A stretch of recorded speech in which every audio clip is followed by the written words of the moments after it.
Time زیادہ لگے گا. میں اگین آئی ول ریپیٹ چونکہ صبح تھوڑے سے کم لوگ تھے. کل 3 لیکچر کلوزنگ سیرمنی بھی ہے تو 10 بجے سمپل ہو جائے تاکہ پہلا جو ہے اس کو 2 آورس پورے کا حصہ لگیں گے وہ لیں گے. اس کے بعد 2 لیکچر آخری ذوالفقار بھائی صاحب جو چیئرمین لیگل ایجوکیشن کمیٹی ہے وہ لیکچر بھی ہے اور ساتھ کلوزنگ سیرمنی بھی ہے کریں گے. اس لیے کل تھوڑا سا ٹائم آپ کا لگے گا لیکن کل ہم اس کو کلوز کر دیں گے. تو ابھی میں ریکویسٹ کروں گا جناب بیرسٹر سعد غنی صاحب سے advocate school court of Pakistan تشریف لائیں اور اپنے لیکچر کا آغاز کریں. سر.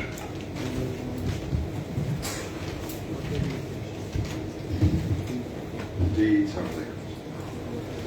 So today the lecture is going to be on National Accountability Ordinance. It's a small ordinance. I'm going to skim through it. It hardly has 37 sections. The preamble of the National Accountability Ordinance gives the purpose why this ordinance was promulgated. The basic purpose was eradication of corruption, corrupt practices, and to hold accountable people who were involved in such corrupt practices. So the menace of corruption was to be curbed. That was the reason why a National Accountability Ordinance was promulgated. If we look at section, I hope you have the ordinance on you, or you would not have the ordinance on you. You've read the ordinance? That sounds. Section 1. Section 1 of the ordinance gives its name. The short title is the National Accountability Ordinance of 1999.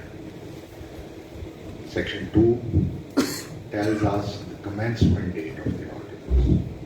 This ordinance, the statute says, commences as soon as it is promulgated. But there's a catch to it.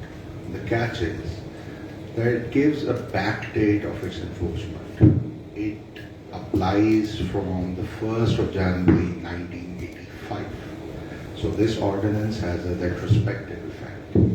If some of you might have gone through the Constitution, you would know that laws which have a retrospective effect, they are not treated as favorable as such. They are treated as laws which have a detrimental effect for the people, for those who are accused. And that's why the Supreme Court of Pakistan has, in a number of cases, struck down those laws. Even this ordinance was challenged in the Supreme Court. And there was an argument that it was ultra-vires to the Constitution. You understand what ultra-vires is? What is ultra-vires? Beyond its power. Beyond the power of the Constitution. Contradictory to the letter of the Constitution. Ultra-vires is what you said. That's what ultra-vires is. So, but there are certain laws which the courts of Pakistan, even if there is a retrospective effect in them, they say that they are valid laws. See, if we distinguish the laws, there are substantive laws, there are procedural laws. The general principle, as far as the substantive law is concerned, is that it does not have a retrospective effect. Example of substantive law would be PPC. PPC is a substantive law.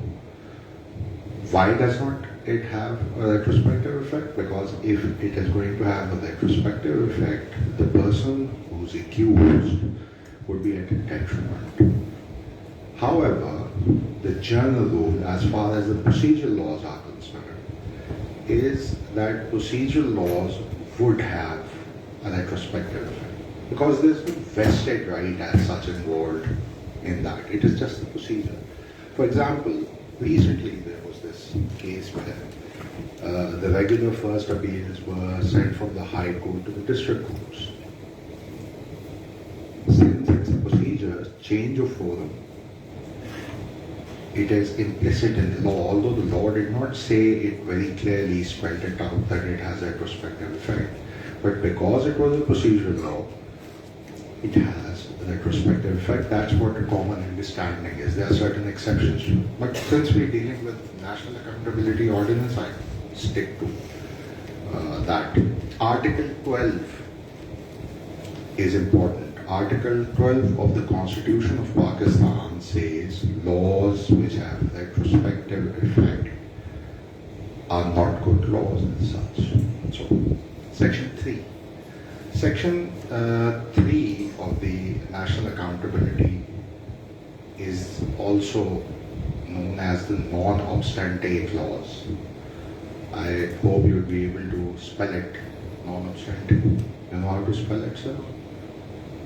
OBOSTANTE. Non-obstante clause are clauses which have an overriding effect. Usually, such clauses start with notwithstanding. Notwithstanding anything other than any other law, this law will prevail. So the non-obstante clauses are the clauses which have an overriding effect, which means that if there's a conflict between the two laws, the one which has a non-obstante clause in it will prevail. But then again, see, understand the basic concept. If there's a conflict between a general law and a special law, the special law will prevail. If there's a conflict between two special laws, the special law which is enacted later in time would prevail. I was distracted by Zentry, so that took me time. So later in time would prevail. But do also understand that even if there is a non-obstante clause and it's a normal statute as compared to a constitutional statute, if there's a conflict between the two, it is the Constitution which is going to prevail. That's pretty much understandable. So Section 3 says that notwithstanding anything contained in any other law for the time being in force, it is the National Accountability Ordinance which is going to prevail. Section 4, applicability. Now, for your information, in 2016 I was the senior prosecutor in NAB, so I'm not looking at the book that much because I know what sections are there, but there has been a drastic change in the law. Previously, Section 4 used to be very simple.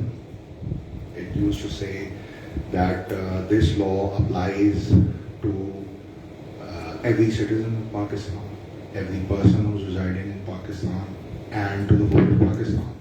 Now Section 4 has gone through a number of changes. It is applicable to every person. It is not that only people who are office holders or people who are officials are under that law. Every individual, whether he's a government servant, whether he's a private individual, whether he's residing in Pakistan, that law would be applicable on him.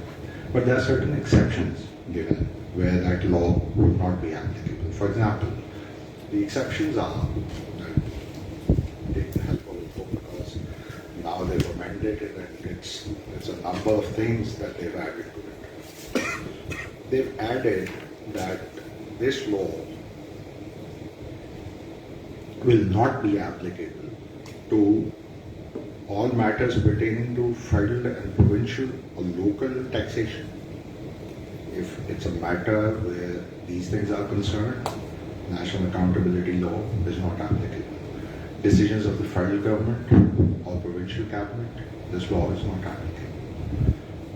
Any person or entity or transaction not directly or indirectly connected with the holder of a public office, this law is not applicable, provided that there is no undue gain in it.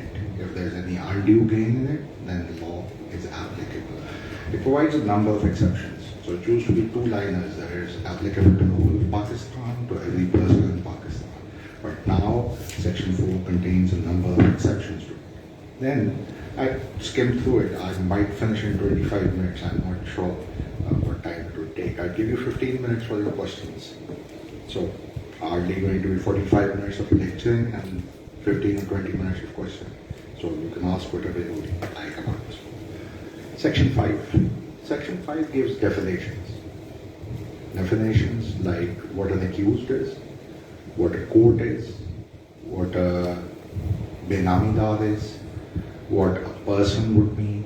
So instead of going through each and every definition over here and wasting your time, I'm not going to do that. You can go and read what the definitions are. They're relatively simple. Section 6. Section 6 deals with the National Accountability National Accountability Bureau. It says who the chairman is going to be. So the qualifications of a chairman are that he is either going to be a judge of the Supreme Court, or either going to be a Chief Justice, or a judge of the Supreme Court, or Chief Justice of the High Court. This is one qualification. Either he has to be that, or he has to be a retired Lieutenant General. Second. Or thirdly, he has to be a retired 22 grade officer of the federal government. So this is the qualification of chairman now. His tenure is 3 years. Previously it used to be 4 years. 3 years, and it is non-extendable. So, and how is he going to be appointed? He's going to be appointed by the consultation between the leader of the House and the leader of the opposition. So it is going to be a mutual consultation between the two, and he's going to be appointed. So on the lighter note, जब आप बिल्ले को दूध की रखवाली के लिए रख लेंगे तो पतीला चाट ही जाएगा. अब हम देखते ही हैं कि leader of the House, leader of the opposition, I am not sure what this recording would do to me, but then again, I am the one who would say such a thing. Usually, corruption allegations are leveled against people who are in authority. Politicians, bureaucrats, people sitting at the helm of affairs.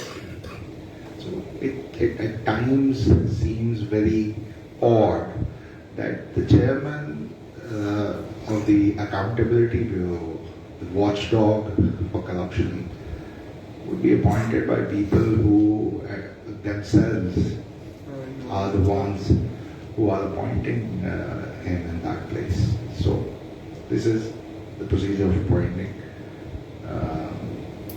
Chairman NAB. Now, we were at Section 6. Section 7. Section 7, I think, deals with the Deputy Chairman NAB. My memory serves me right, I think it is Section 7, yes. Section 7 says that the Deputy Chairman NAB would be a person who would be of the rank of a Major General or a retired 21 grade officer. That's what it says. His tenure is going to be 3 years, and that again is non-extendable. Section 8. Section 8 deals with the prosecutors. Prosecutors and accountability. Now, when we look at NAB, they are, in essence, the linchpin of NAB is the chairman NAB.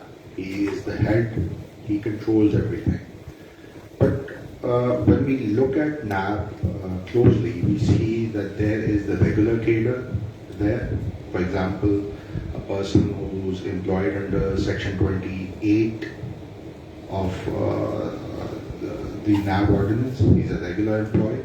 The nomenclature would go by assistant director, deputy director, additional director, directors. These are regular employees of NAB. Whereas lawyers who go in NAB, they are either senior prosecutors or additional prosecutor generals or deputy prosecutor generals or the prosecutor general. So broadly speaking, there's a dichotomy. One is the regular cadre. They investigate, they collect evidence, they have the powers of police officers, they execute warrants, and then the second half is the prosecution department. The prosecution department, in essence, is responsible for filing of references, looking into the substantiveness of the evidence. They go before the court and prosecute. So they do the illegal work. So there's a dichotomy.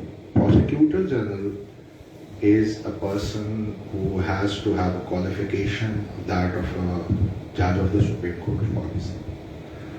So any person who has 15 years of practice as a lawyer of the High Court is treated as a person who is fit to be appointed as a judge of the Supreme Court of Pakistan.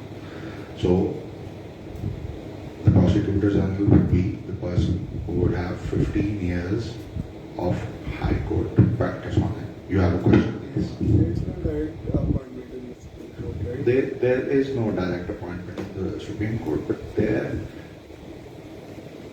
is a possibility of a direct appointment. Till date, it's a tricky thing, it's a very subtle thing, but there is a possibility of a direct appointment in the Supreme Court of Pakistan. One example, Ashdar Awsaf Saab was being considered at one point in time to be appointed to the Supreme Court directly without going to the High Court. Even Amjad Parvez, when he was offered, are you aware of Amjad Parvez? It was case dealing with high-profile cases. When he was offered to become a judge of a High Court, he said, no, I think I am eligible to be appointed directly to the Supreme Court of Pakistan. There is a legal procedure of a direct appointment in the Supreme Court of Pakistan. From the top of my head, I can't recall it, but there is one. So, Prosecutor General is a person. You have a question as well? छोटा सा वो जी, जी, what बताएं। were the special prosecutors in that? उनकी क्या powers होती हैं and how are they? The nomenclature is Prosecutor General, PGA. Okay. Then there are special prosecutors. I was one of the special prosecutors. What's the eligibility criteria for that? Which one? Special prosecutors. Since you At already that point in time, in 2013, when I joined, it was 7 years of High Court practice. I had 4 years on me. So when the chairman Nab interviewed me, he was like, at least you can speak well. But that's a given thing. All right, so you've done some work, I've done some work. And the Prosecutor General was K.K. Agha.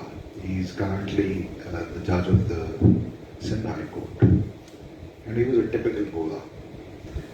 So when he started the conversation, he somehow liked me. He said, all right, I'd try and get you in. So he put up a good word. The chairman, Fasi Bukhari Saab, he thought that he would not meddle into the affairs of the Prosecutor General. I got appointed. So I think I had less than 5 years of practice when I was appointed. Perhaps was the youngest one to sit in the executive board meeting. The next chairman, when he saw me, he thought, all right, it's Barish pe bhatti ho gaya. And he was like, all right, you present the case. So I presented the case and Kamazaman Chaudhary Sahab jo the. In any event. So the Prosecutor General is going to be a person who would have the eligibility of being appointed as a judge of the Supreme Court of Pakistan. Even when we look at the Attorney General of Pakistan, the requirement over there is also the same, that a person who is fit to be appointed as a judge of the Supreme Court of Pakistan. Madam, no, she's not listening. What a way to run away from a lecture. So, his tenure would be that of 3 years, but in this case, it would be an extendable thing. So, even after 3 years, he can get an extension and he can be a Prosecutor General for another 3 years. Is the lecture too boring, or she had some other things to attend to? No, but you can tell me if the lecture is It's not engaging. अच्छा, तो आपको अगर ऐसा लग रहा है कि शायद अच्छा, सर हमें तो लग रहा है नेक्स्ट ईयर में सॉरी, हमें लग रहा है नेक्स्ट ईयर में नैब आऊंगी अच्छा, नेक्स्ट ईयर क्या है नैब? नेक्स्ट ईयर में नैब आप ही हैं Oh, नहीं, मैं chairman NAB not attended for that. अच्छा जी, the most important section of NAB, section 9, it creates offences. It has 12 subsections, 9(1) to 9(12). I would read from the book and explain each and every offense that's there. So understand that it is section 9 which creates offenses in NAB, and there are 12 different subsections. So if we look at section 9 of the National Accountability Ordinance, it starts by, see, the title is Corruption and Corrupt Practices. A holder, public office holder, or any other person is said to commit or to have committed the offense of corruption and corrupt practices, number 1. Now, this is the first kind of offense that you can do under the NAB laws. If he accepts or obtains from any person or offers any gratification directly or indirectly, other than legal remuneration, as a motive or reward, such as is specified in section 161 of the PPC, for doing or forbearing to do something. So what is forbearing to do something? What does that mean? No. Sir. To forbear is to restrain oneself, not to do something. For example, if by law I am bound to do something and I don't do that, or if by law I am bound not to do something and I do that. And see, and then it is not simplistic. It is that certain gratification, certain money, certain incentive is given to a person. If he does that, the corresponding section is 161. If you read 161 in PPC, you would find out that in normal criminal law, a public servant, if he takes gratification, he would be prosecuted under the Pakistan Penal Code. But in NAB, at times there are overlaps. Come to when there's an overlap, what would happen? Cases can be transferred to NAB. The chairman NAB can write to the normal courts and say that since this offence falls within the ambit of NAB, NAB is going to try it. This is one offence. Second, if he accepts or obtains or offers any valuable thing without consideration. For example, I'll give an example afterwards.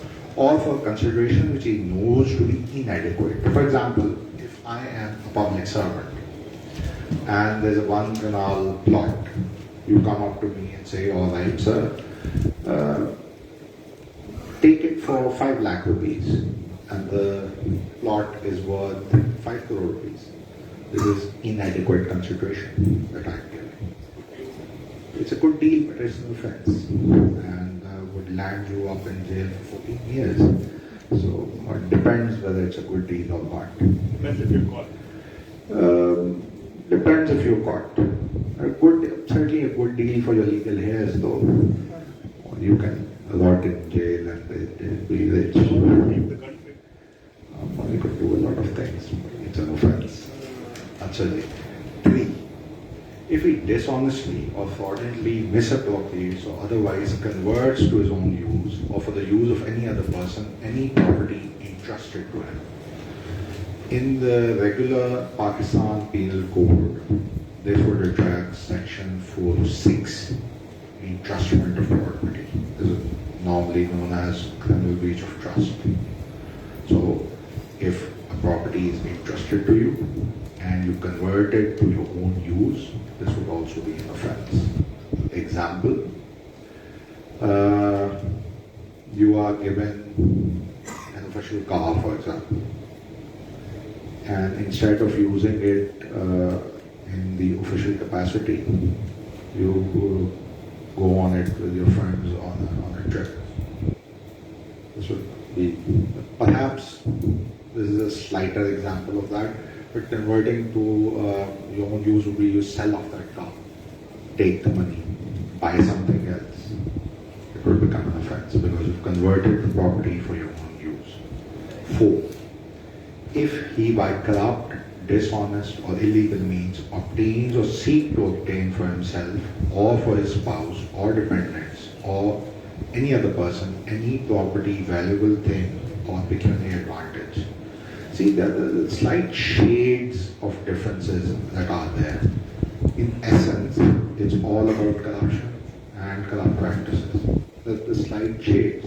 So whichever shade comes in, you put in that section. Cheating public at large, you put 9.5. Converting for your own use, you put 9.3. So, in essence, corruption, corrupt practices, but with slight shades in that. 5. If he or any of his dependents or other benamidars. Now, do you understand the term benamidar? Has anyone of you ever heard what a benamidar is? हाँ जी बता दें, उर्दू में बता दें, कोई मसला नहीं। हाँ सर, जी जी जी जी बेनामीदार in essence सर होता है कि the legal title holder is some other person and you are the beneficial owner of that property. So it is for your benefit that the other person has kept that property in his name. आपने अगर trust law पढ़ा हो तो trust के अंदर एक concept होता है बेनिफिशियरी का और ट्रस्टी का. मैं एग्जांपल दे रहा हूँ. ट्रस्टी के नाम पे प्रॉपर्टी होती है. Legally speaking he is the title holder of that property, but he is holding that property for somebody else's beneficial interest. So benamidar is a situation where the legal title holder is a different person, but he is holding that property for the beneficial interest of someone else. So that person would be known as a benamidar.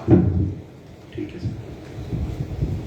If he or any of his dependents or other benamidars through corruption and dishonest means owns, possesses or acquires rights or title in assets substantially disproportionate to his known sources of income. देखिए, at times हमने normal criminal law में पढ़ा होगा कि the burden of proof lies on the accused. Surprisingly, I'm really sorry.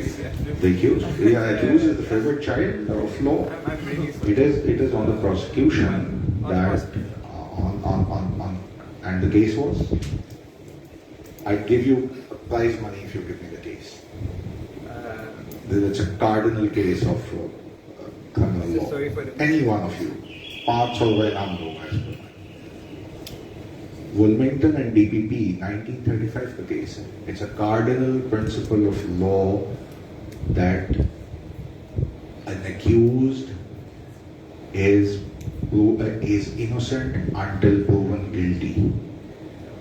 लिख लें इसको यार, काम आ जाएगा. 2 ही चीजें लाता था मुझे अच्छी नहीं है, एक मेमोरी और दूसरी मुझे याद नहीं है इस वक्त.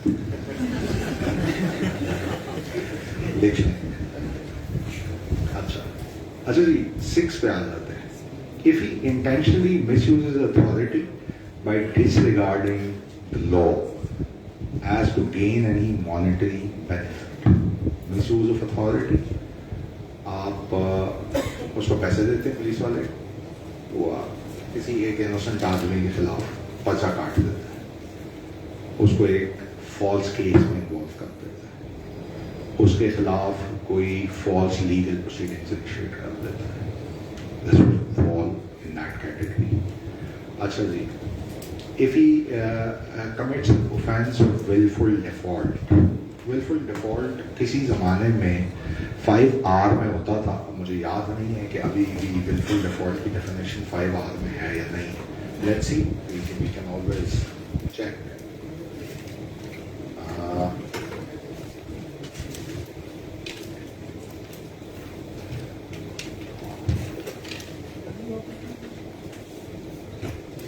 So, it's in U, willful default. Willful default ہوتا کیا ہے? A person or holder of public office is said to commit an offense of willful default under this ordinance if he does not pay or continues not to pay or return or repay the amount due from him to any bank, financial institution, cooperative society, government department or a statutory body. Example simple دیتا ہوں. willful default یہ ہوتا ہے کہ جہاں پہ قانونی طور پہ you have to pay up a certain amount.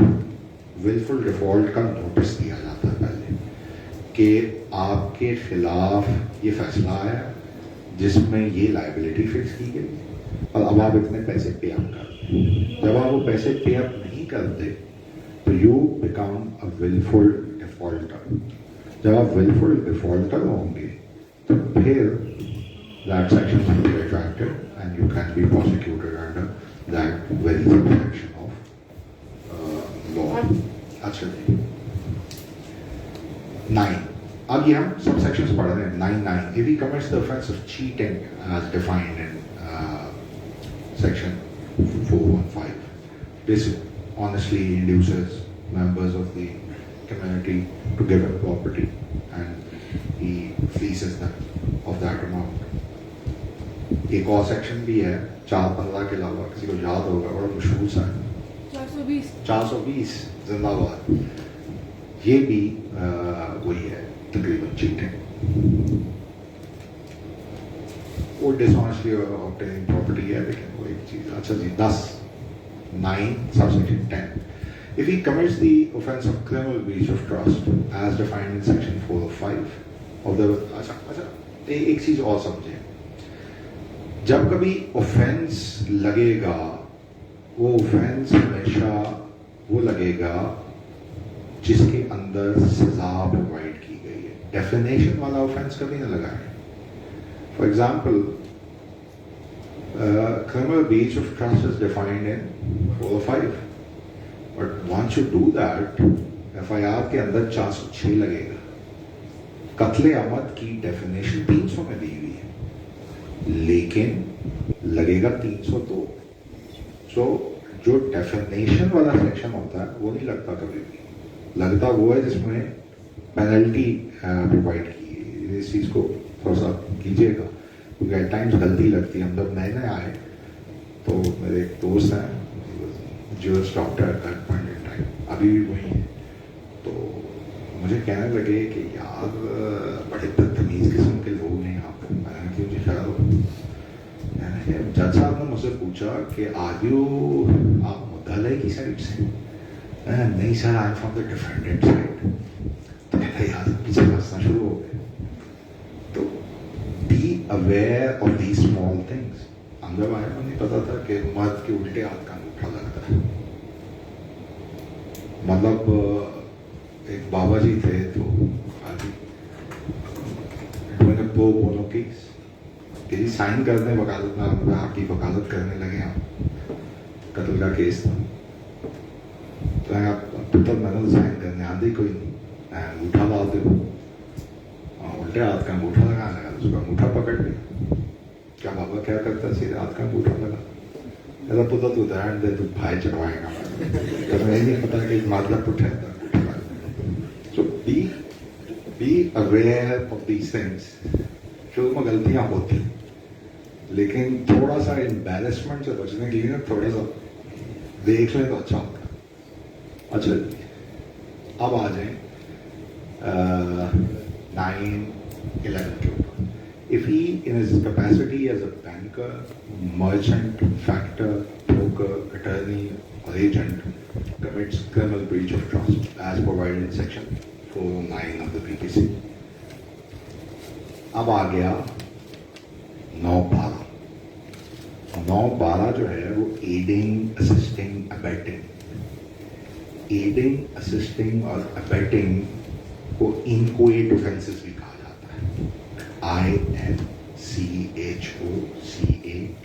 Inchoate offences. नाम पढ़े होंगे इनकोएट ऑफेंसेस? कोई नहीं? बड़ी लेट किस्म की क्लास बैठी, सारी खामोश है। इनकोएट ऑफेंसेस का नहीं पता आपको क्या होता है? ये इसको देख लीजिएगा। इनकोएट ऑफेंसेस वो होते हैं जिसमें आप प्राइमरी नहीं होते, लेकिन आप एज अ कॉम्प्लेसिटी सुनिए, accomplice, ठीक। एडिंग या असिस्टिंग, जैसे कोई किसी को मार रहा हो तो आप उसे कहें यार इसको 2 और लगाओ, तो you are in essence encouraging him to do a certain illegal act. This is an inchoate offense. You are aiding or assisting or encouraging him. तो ये inchoate offenses होते हैं. Although you are not the one who's actually done it, लेकिन an accomplice is equally liable for the crime that has been committed. तो अगर कोई बंदा किसी public servant को कहे कि यार पैसे ले ले, मौज कर, जिंदगी बन जाएगी, तो he would be equally responsible. Anyone who's sitting next to him would be responsible for it. Sorry? Anyone who's sitting next to him would be responsible for it. नहीं, anyone sitting next to him is not responsible. No. See, there are two kinds of duties that law imposes on us. Law hardly imposes a positive duty. Usually, law would stop you from doing something. Positive duty नहीं impose करता law. Positive duties कुछ जगहों पे impose होती हैं. For example, if somebody is about to fall off the cliff, you are under no positive duty to stop. आप खड़े हैं, आप देख रहे हैं एक बंदा पहाड़ से नीचे गिर रहा है. मॉरली तो शायद आपको रोकना चाहिए, लेकिन अगर आप उसे नहीं रोकते और वो पहाड़ से नीचे गिर जाता है, Are you responsible? Not at all. Positive duties कहाँ इम्पोज करता है लॉ? थोड़ा सा ऑफ हो जाएंगे लेकिन सुन लें, वो उधर ही आएंगे. पॉजिटिव ड्यूटीज उस सिचुएशन में होती है जहाँ पे फॉर एग्जाम्पल कॉन्ट्रैक्ट, वहाँ पे पॉजिटिव ड्यूटी आ जाएगी. एग्जाम्पल, आपने एक चौकीदार रखा और वो आपने रखा है कि आपकी गाड़ी जब आए तो गेट खोल दे. जब आप आए और वो गेट ना खोले, he cannot take the defense that since I have not done anything, but you were under a duty to do something. So positive duties are imposed by contract. Positive duties are imposed by law. For example, if there is a police officer, there are two people who are fighting. One is stabbing someone. He is under a positive duty to stop that person. That duty is imposed by virtue of the post, by virtue of the duty given to him. So that is a positive duty imposed by law. Then there are positive duties imposed by virtue of relationship. For example, a small child, 4, 5, 6 months of age, you don't feed him. He starves. He dehydrates. God forbid he dies. You'll be held responsible. You can't say that I didn't do anything. You, by virtue of your relationship, were under a positive duty to take care of that child. Owe him a duty of care, and by law. See, when we talk of duty of care, I'm talking about the tort. But here, I'm talking about crime. There are the boundaries which would overlap. But here it would be a crime. There are particular statutes which create this as an offense. Then you assume a certain responsibility. You, for example, if you bring someone to your place who's crippled, who can't do anything, you pick him up from the street, put it at your place, and then don't careful.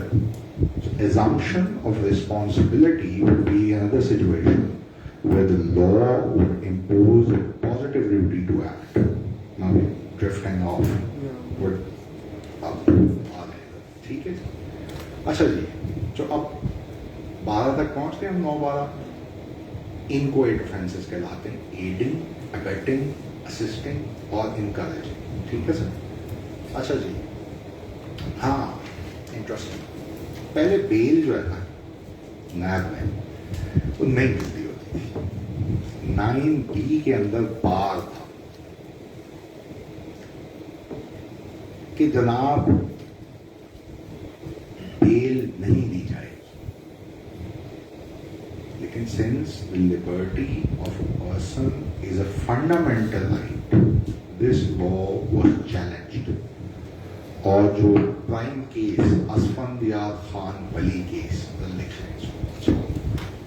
Prime case है Khan Asfandyar Wali versus federation of Pakistan, PLD 2001, supreme court 607. यहाँ को 250 page की है ये जजमेंट. Article 182, जी Article 182 of the Constitution is नहीं, आप स्लो मोटोगे 184(3) है जिसकी आप बात कर रहे हो. 184(3), yes. हाँ, लेकिन ये वो नहीं है. देखें, फंडामेंटल राइट्स चैप्टर 2 के अंदर है. फंडामेंटल राइट्स कौन से हैं? For example freedom of speech, freedom of movement, freedom to do business, freedom to move around जिसे हम लिबर्टी कहते हैं, फ्रीडम ऑफ एसोसिएशन हो गई, freedom to have a fair trial, ठीक है, equality before law, to education, ये सारी चीज़ें फंडामेंटल राइट्स हैं. तो जब ये कानून बना तो इसलिए 9B के अंदर एक कितना हमारे पास आधा घंटा है ना अभी. So you write 184(3). तो 84(3) शो मोटर पावर्स जो है ना वो उस पर नहीं हुआ. ये फंडामेंटल राइट्स के उसके ऊपर चैलेंज किया कि since it is a fundamental right liberty, so since it does not have any bail, तो ये रिट पिटिशन में जाके बेल फाइल करनी पड़ेगी. आम बेल 497 के अंदर, या अगर आप प्री अरेस्ट फाइल कर रहे हैं 498 के अंडर करें.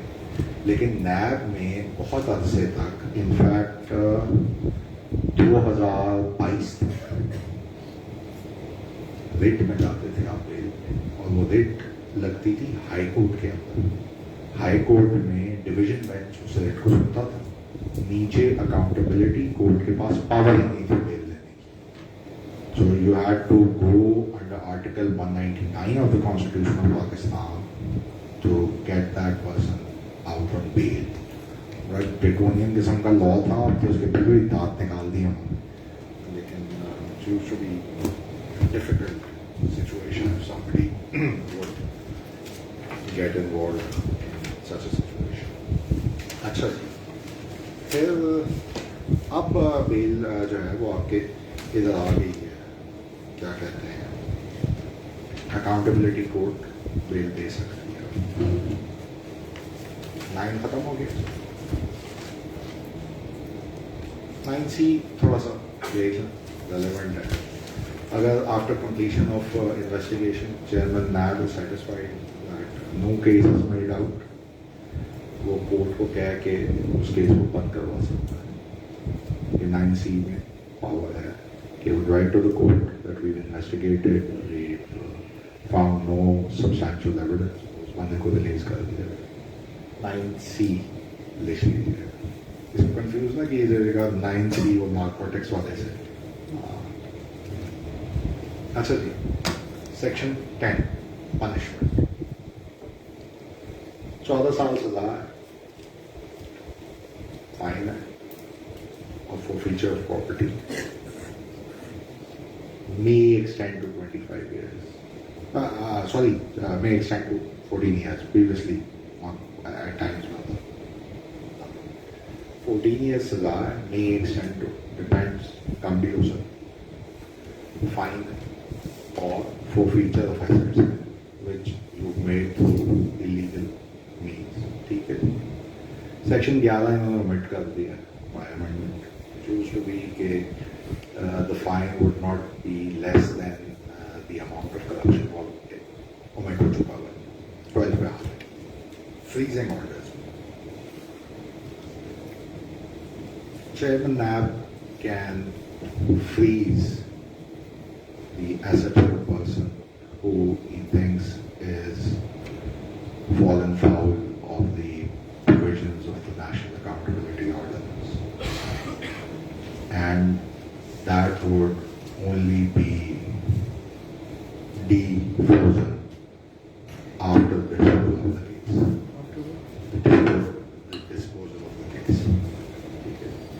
अगर आपको लगता है कि गलत फ्रीज करती है, Section 13 provides a mechanism to file objections or claims against that freezing order. For example, दो भाई, एक ने करप्शन की है, दूसरे ने नहीं की, एक घर में रह रहे हैं, तो आप पूरे घर को के ऊपर आप एक फ्रीजिंग ऑर्डर लागू कर दें कि आप उसको बेच नहीं सकते. The other brother might be in a capacity to file objections to it.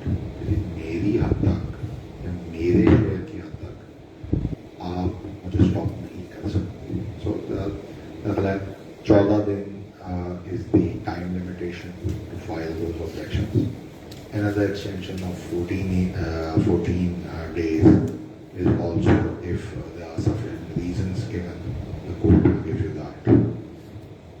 आपका अगर रिजेक्ट हो जाता है objections, आप अपील करेंगे to the High Court, you have 10 days to file that appeal. अच्छा जी, 15 पे आ गए. 15 है disqualifications. अगर आप convict हो गए, now we're going to see whether it is an actual conviction or a deemed conviction. That concept you will encounter somewhere in section 25 or 4. लेकिन जो disqualifications attach होती है, disqualification ये है कि if you're convicted 10 years from after you've served your sentence, you'll be able to hold any office. सजा के 10 साल तक आप पब्लिक ऑफिस होल्ड नहीं कर सकते, आप फाइनेंशियल लोन वगैरह ये चीज़ अवेल नहीं कर सकते.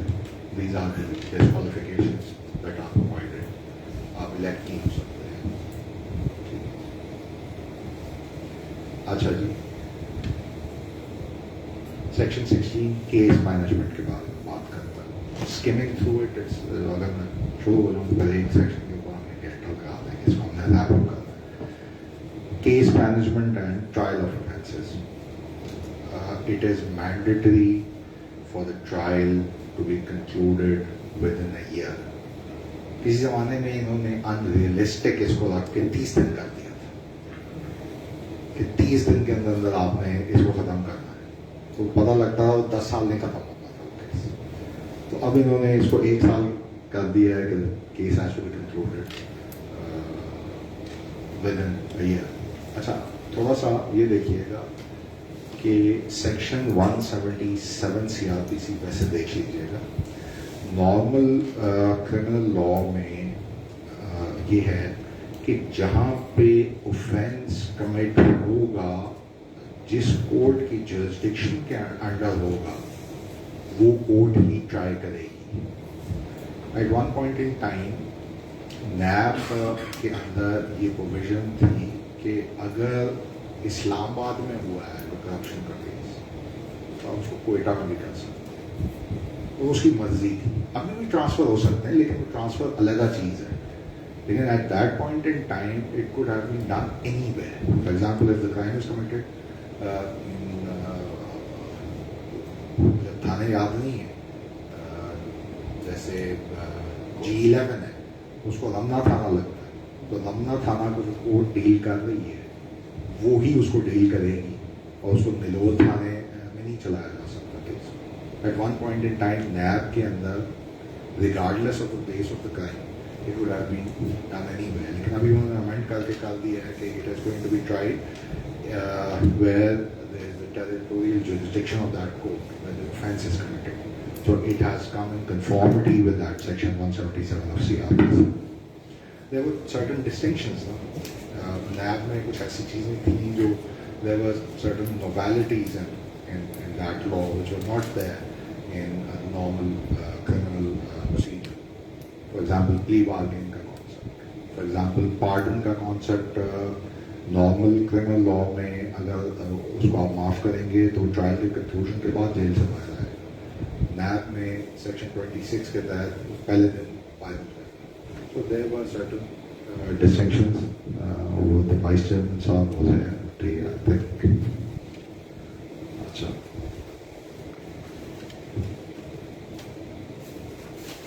Reference. ये हम section 16 ही पढ़ा है. पहले क्या होता था कि इन्वेस्टिगेशन कंप्लीट नहीं भी हुई तो इंटरनल रेफरेंस फाइल हो जाता था. जैसे आपने नामुकम्मल चालान सुने नामुकम्मल चालान 14 दिनों के अंदर पेश करना है. उन्होंने इन्वेस्टिगेशन पूरी नहीं की, उन्होंने नामुकम्मल चालान पेश किया. नैब ने भी at one point in time ये हैबिट पिक कर ली थी कि इंटरम रेफरेंस फाइल कर दिया, फिर फाइनल रेफरेंस फाइल कर दिया. फाइनल के बाद और हुए तो सप्लीमेंट्री रेफरेंस फाइल कर दिया. अब ये काम नहीं हो सकता.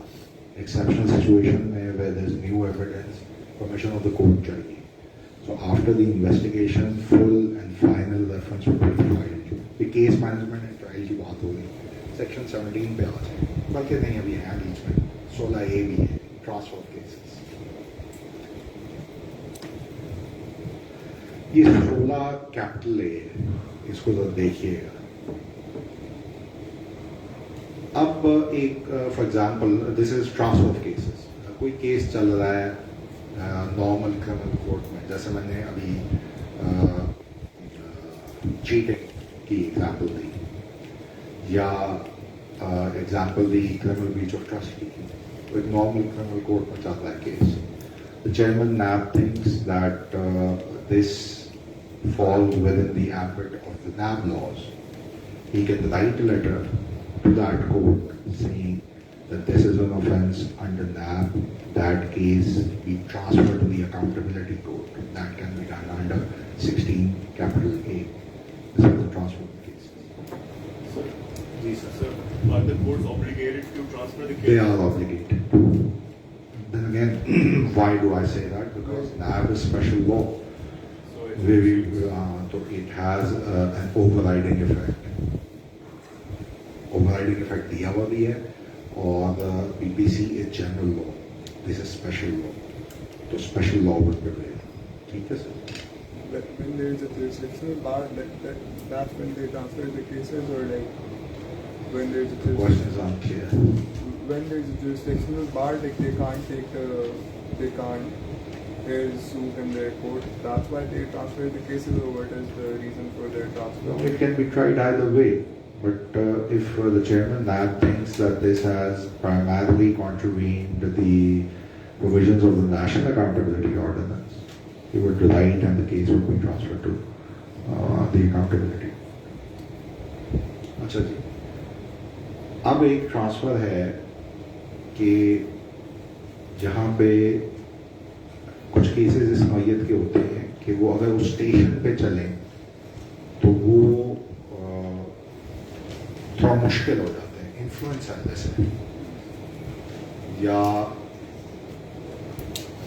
कोई इलाके का जैसे सरदार है, वहाँ पे लोकेलिटी उस जगह पे जो है वो चलाना मुश्किल हो जाता है. तो फिर क्या करें उस सिचुएशन में? अगर आपने एक ही प्रोविंस में एक अकाउंटेबिलिटी कोर्ट से दूसरी में शिफ्ट करना है तो हाई कोर्ट से आप परमिशन देंगे. और अगर आपने प्रोविंस से दूसरे प्रोविंस में जाना है तो सुप्रीम कोर्ट में एक है. ये काम एक्यूज भी कर सकता है. एक्यूज भी कह सकता है कि मेरा केस इधर ना चलाया जाए, इधर जाए, and the same procedure would apply. ठीक है. 16B देख लें. 16B are the powers of the accountability court. These are the powers of contempt. 6 महीने की کی سزا دے سکتی ہے اگر آپ پروسیس کو ہالٹ کرتے ہیں, تھواٹ کرتے ہیں, کسی قسم کی انٹرفیئرنس کرتے ہیں, کسی قسم کی بدتمیزی کرتے ہیں, تو it has inherent powers to punish a person for contempt. This is 16.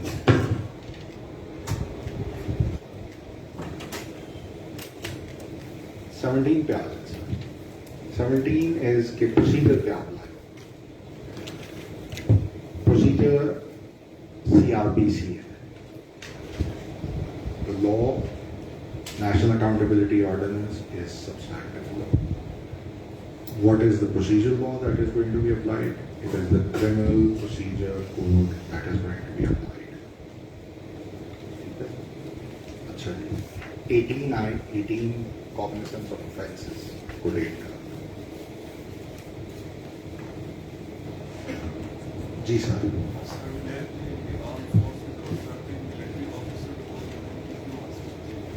को क्या हासिल यार वो सिर्फ इसमें नहीं, वो हर कानून में इम्यूनिटी हासिल है. मैं उसके ऊपर पड़ेगा, मैं जाना है, वरना जाना कोई नहीं. उन्होंने कहना कि आ जाओ, क्या पूछते हैं सवाल, मतलब you would want to see me in handcuffs, I'd give you a very forthright answer for that. लेकिन as such, हाँ जी, उसमें कोर्ट मार्शल वगैरह का प्रोसीजर होता है. छोड़ें यार, these are very, वो आपको शायद पता नहीं है. नहीं, आपको पता है मैं फॉर्मर जनरल सेक्रेटरी इस्लामाबाद है, पता आपको इस बात का कि नहीं पता? नहीं ना पता. 2021 का जब हमारी पूरी कैबिनेट को अडियाला भेज दिया था उन्होंने जी, 4 साल बाद टेररिज्म का चार्ज खत्म हो गया. I've been teaching law. I have got scholarship. I have a presidential award on me. So you're too honest for your field. नहीं, मैं आपको कैसे बताऊँ? So, but if I give you an answer, I can give that answer. If somebody is going to take that clip and I'm going to suffer, नहीं, जाने दें. These, देखें, मैं आपको एक बात बताता हूँ. Immunity, कानून की जो बात करते हैं ना आप, कानून के अंदर कहीं नहीं लिखा हुआ. मैंने कल अदालत में भी पेश होना है, जज भी इम्यून नहीं है नेशनल अकाउंटेबिलिटी से. उसको पकड़ेगा कौन? ये काट दोगे? मैंने चलने दो, वैसे बता रहा हूँ, जाने दो. चलो लाइव है, मैं एग्जाम्पल दे रहा हूँ, मैं कौन सा कह रहा हूँ कि लॉ इज इक्वल. लेकिन ये बातें ज्यादा अच्छी किताबों में लगती हैं. बात समझ रहे? ये जो जज्बे हैं ना, ये in reality these give pain. जब आप सच्ची बात करें ना, या आप किसी को सिर्फ कह दें कि पर्सन इज इन अथॉरिटी के तुम गलत हो, वो फिर आपको वो असर करता है आपका, कि आपको हो सकता है कभी ट्रैफिक टिकट ना मिला हो, वो आपको 780 के लगा देगा. सो कर लेंगे किसी और दिन discussion, but as such the law itself, the provisions of law कोई इम्यूनिटी किसी चीज की नहीं दे रहा. समझते हैं? लॉ में ऐसी कोई चीज नहीं. Practical realities are different. अच्छा, कहाँ थे ऐसे? आप जज्बाती कर दिया, देख लेना यार, दूसरा पर्चा कौन ढूंढ देगा. अच्छा, 18G, if after investigation and the Chairman NAB thinks that there is sufficient material available, he'd send the reference to the court. This would be done under 18G. अच्छा जी, 18H, आपने कभी 182 की कार्रवाई सुनी है? 182 की कार्रवाई ये होती है कि आप फॉल्स इंफॉर्मेशन देते हैं पुलिस को, और पुलिस वाला अगर he comes to the conclusion کہ یہ false information دی ہے دوسرے کو تنگ کرنے کے لیے, تو وہ 162 کی کاروائی آپ کے خلاف کرتا ہے. The corresponding section in the National Accountability Ordinance is 18H. It says that if you give false information and you maliciously prosecute someone, آپ کو سزا دی جا سکتی ہے. Which is 1 year in prison. Sorry, 1 year. کوئی بات کس نے کی تھی؟ 1 year imprisonment, fine or both. Section 19, جسے ہم یوزلی کال اپ نوٹس کہتے ہیں. جی سر. سوال تھا سر سے mention false information. جس کے complaint devil's advocate, اس میں کوئی whistle blower protections یا provisions نہیں ہیں کہ اگر actually tangible evidence کس کے بارے میں دیا گیا ہے. Yeah, at one point in time there was this thing that if you whistle blow, there was a certain percentage that you'd get of the recovered amount. But that was in one point in time. بہت پہلے تھا. اس میں پروسیکیوٹرز کو بھی اگر آپ successfully prosecute کرتے ہیں کیس میں, اس میں بھی شہر تھا کسی زمانے میں, لیکن وہ بہت تھوڑے عرصے کے لیے تھا, وہ اب نہیں ہے. سیکشن 19 کال اپ نوٹس. کال اپ نوٹس میں آپ کو سیکشن 19 کا نوٹس مل جاتا. اس کے اندر they would inform you of the allegations that are leveled against you. ٹھیک ہے. So this is post-investigation? No, this is pre-investigation. Now there are 3 stages. There's a CV stage, which is the complaint verification stage. Then there is the inquiry stage. Then there is investigation. And then there is the final stage of filing of the reference. These 4 stages in that. When do you get arrested? You previously the powers of arrest are under section 24. I would not like to jump on, we were on 19, we jump to 24. There we have the powers of arrest. Previously it used to be that a person could have been arrested even during the inquiry stage, but the law has changed now. The law says that now a person cannot be arrested unless and until the case has been upgraded from the inquiry to the investigation stage. So once the case is upgraded to the investigation stage, then the person can be arrested. اچھا جی, کال اپ notice میں ذرا دیکھ لیں. کال اپ notice میں آپ کو allegations کے بارے میں بتائیں گے, اور دوسرا یہ بتائیں گے کہ آپ کو انفارمیشن کے لیے بلا رہے ہیں اور whether you are the accused in that case. So nomenclature ہے کہ جی کال اپ نوٹس موصول کرنا ہے آپ کا. That is a notice under section 19 of NAV. Section 20 پہ آ جائیں. There now we have an example where the law imposes a positive duty to act. Section 20. The reporting of suspicious transactions. یہ آپ مجھے 10 منٹ اور دیں گے؟ نہیں, 10 minute اور دے دیں گے, ہاں, کیونکہ میں اس کو ختم کروں گا. 15 منٹ آپ نے سوال بھی پوچھنا ہے میرے سے, ٹھیک ہے نا؟ تھوڑا اس کو چلنے دیجیے, کاٹیے گا. رپورٹنگ آف, جس کو اگر جانا ہے تو I would not bore you.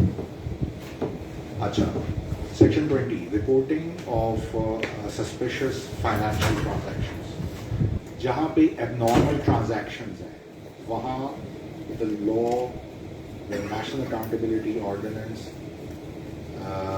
binds financial institutions, banks to report such transactions.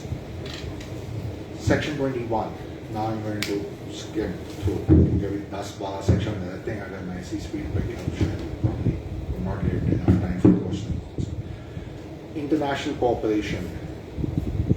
NAB can request other states to provide information of accused about their assets, about documents, about property, about things used in kind from other countries as well.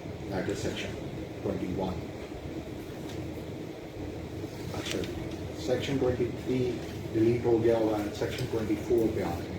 Section 24 deals with the power of arrest. So a person can be arrested once his case has been upgraded to the investigation stage. If there's an apprehension that the accused who would not join the investigation is attempting to abscond, is trying to hamper the investigation, is trying to tamper with the evidence, or there's a suspicion that there's going to be repetition in the crime, Chairman NAB would issue warrants of arrest. 24D, as soon as the person is going to be arrested, grounds of arrest would be provided to him. Under these grounds, we have arrested him. One of the most important sections of NAB is 25. It is 25A and 25B. समझ लीजिएगा, 25A is voluntary return, 25B is plea bargain.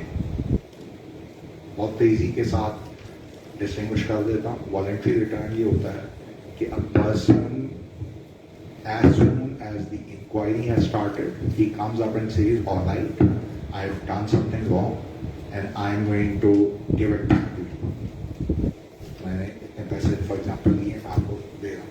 So he voluntarily gives away what he has amassed or extorted. It takes responsibility. ठीक है जी. उस case में वो arrest भी नहीं होगा और उसको डिस्चार्ज कर दिया जाएगा. 25B is the plea bargain. This, once the case upgrades to the stage of investigation, the chapter of VR is closed. You cannot enter into a voluntary return. You would be doing a plea bargain. Plea bargain has its downsides. The downside is that although you might not go to jail, but you would be treated as a deemed convict. आपको deemed conviction, it would be treated कि आप convict हो गए, although you would not go to jail. And the disqualifications provided in section 15 would apply to you. Section 26 is pardon. Pardon ये है कि a person comes up and says, all right, I have information about the case and I am willing to share those who are involved in it, how the crime was committed. That person would be given pardon. He would have to give a full account, detail of the crime that was committed, and after that he can discharge. We don't have time. Even if he's in part of the thing, he's going to be part of it. See, usually a person who has a lesser role, in order to bolster up the case, in order to strengthen the case, at times his evidence is required, so he will be given pardon. जो छोटा मोटा है उसको आप pardon दे के बड़े उसको कर सकते हैं. अच्छा जी. Power to seek assistance. NAB can seek assistance from any of the governmental organization or agency. FIA हो गया, बाकी और डिपार्टमेंट हो गए, उनसे कर सकते हैं. 28 is appointment of जो है वो रेगुलर केडर के जो अपॉइंट होते हैं NAB में, that is not relevant to you. ये देख लें कि section 30 false evidence is a crime. Forgery जिसे कहते हैं. ये section 30 कहता है कि a person, if he says something false, he can be prosecuted and the court would do that. Hamper अगर आप करें section 31 investigation को किसी तरह रोकने की कोशिश करें, that again is an offence which is punishable by 10 years. ठीक है जी. 31B ये कहता है कि अगर केस चला गया हुआ है कोर्ट में, रेफरेंस इवन फाइल हो गया हुआ है, the chairman NAB with the consent of the prosecutor general would write and withdraw, or would write to the court and withdraw that case. 32 deals with appeals. Appeal 30 days के अंदर high court में file करेंगे against the decision of the accountability court. That appeal would be heard by a division bench. There is no appeal as far as interlocutory orders are concerned. There is no revision provided in the National Accountability Division की कोई concept. So primarily we have dealt with the major important cases which are there, the provisions which are there in the National Accountability Ordinance. 4 या 5 मोटे cases लिखे हैं, and then there will be going to be a question answer session. एक मैंने आपको खान असफंदियात वली का case लिखवा दिया था, एक लिखने chairman National Accountability Bureau versus Mian Mohammad Nawaz Sharif and 2 others. The citation note कर लें, नाम आपने लिख सकेंगे इतनी स्पीड से. PLD 2019 supreme court 445. Mohammad Hashim Babar versus the state 2010 SCMR 1697.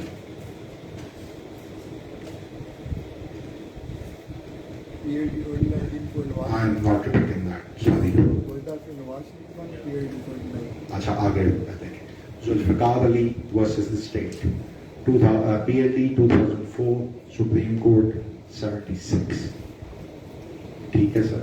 Then there are 40 other cases that I have put them over here. But since we have Juma and since you have questions, go ahead, shoot. Thank you very much. There's no harm in clapping for. पूछे ना आप.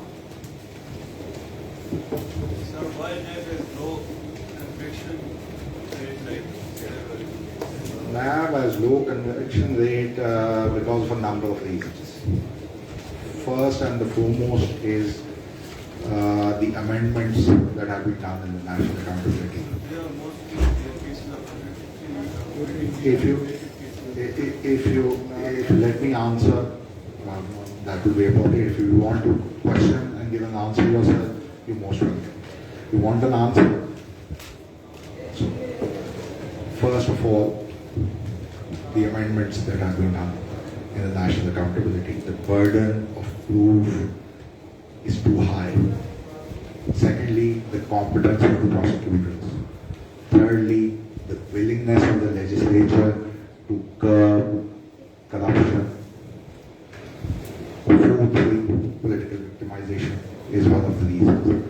Fifthly, the criminal justice system is not just NAB, it's every other law. A civil case takes 20 years to conclude. सवाल और पूछें जिससे पूछते. Sir, could you repeat the case, the British case that you mentioned, वो जो innocent until proven guilty वाला, वो जो mistake हुआ था मेरे से? Wilmington versus BKT. Date है 1935.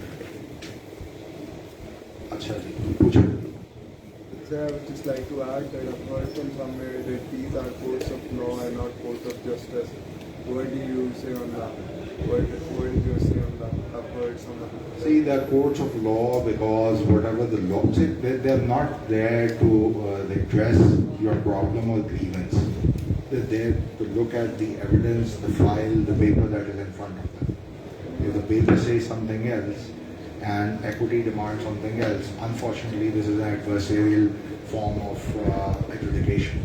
So does that mean it's irrelevant that was just or not?